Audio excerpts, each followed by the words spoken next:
und Start zum Einsatz. Major Rudel liegt mit 2000 Feindflügen an der Spitze sämtlicher deutscher Kampf- und Schlachtflieger. Er allein vernichtete fast 200 Panzer. Hey guys, welcome back to another Heavy Metal Diecast video, and today we've got one here from Dragon Wings, of course, their Warbirds Series in 1/72 scale diecast. It is a Junkers Ju-87, obviously, by this beautiful picture on the front here.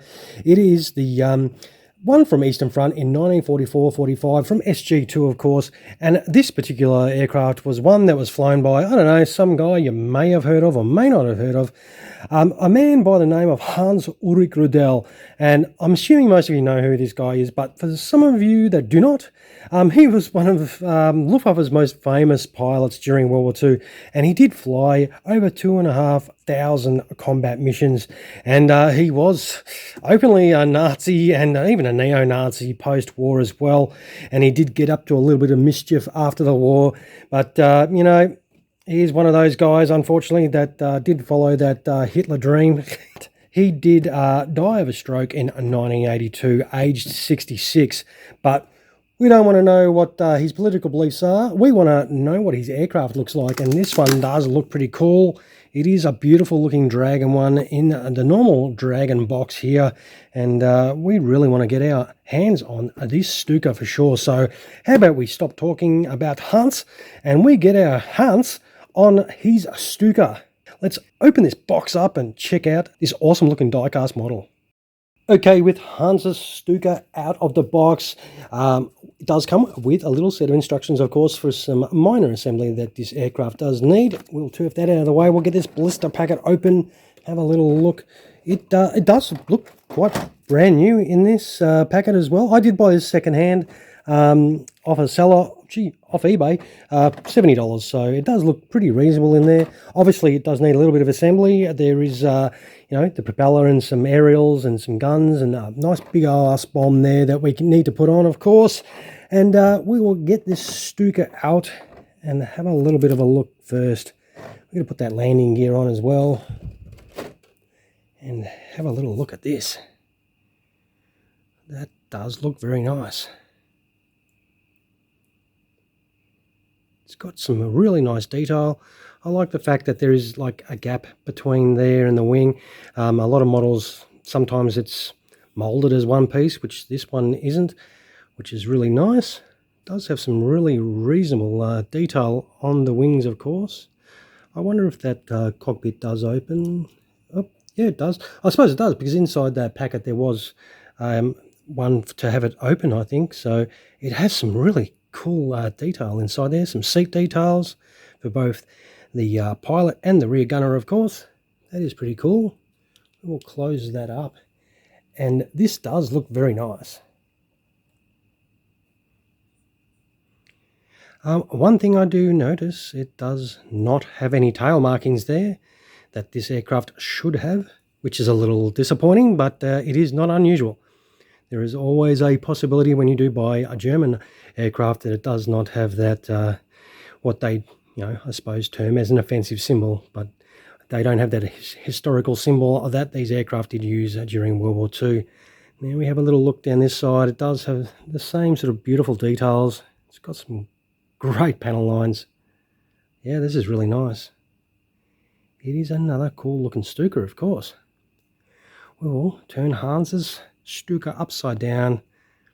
It already does have some ordnance on there, of course. It's got some beautiful dive brake details.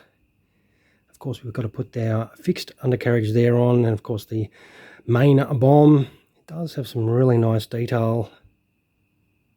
Yeah, that's pretty cool. Run down the back here. Nice. Excellent details. Yeah, this is definitely still pretty cool. This is definitely a very nice looking model indeed. I like it. But it is not complete, is it, guys? So how about we kit this aircraft out and come back and have a look at it all set up properly. Alrighty, here we have Hans's Stuka all set up. As you saw, the smaller bombers were already put on. We just had to drop in the landing gear, of course.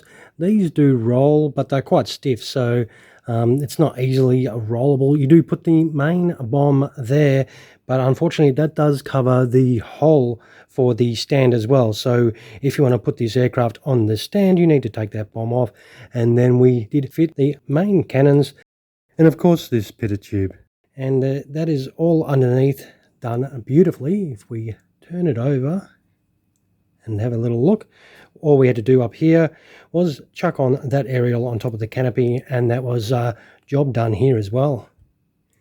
And it does set up quite nicely. And I reckon it's another really, really nice Dragon Stuka for sure. This is a really cool little model. And of course, with the prop just went straight on, but it does not spin very freely. You can turn it, but it does not spin very freely at all. So I don't know whether that's just on mine or if that's how it is, but you know, sausage finger test, it is, you know, they sit in the palm of your hand, all right. They are reasonably large aircraft, as you know, but I think this is another pretty cool Stuka. So if we want to chuck it on the stand, of course, you just got to take this bomb off, which should be a straightforward effort. And then there's your hole for the stand, and then we'll just plonk it on the deck here on that stand, and that is how your Stuka would look chucked on that stand, of course. And that is another Stuka video done. We've done a few now, so I hope you enjoyed another Stuka video, of course. We'll start winding this video up. So this is by Dragon, of course, as I said, in 1/72nd scale die-cast, and it is an aircraft from SG2 on the Eastern Front during 1944 to 45.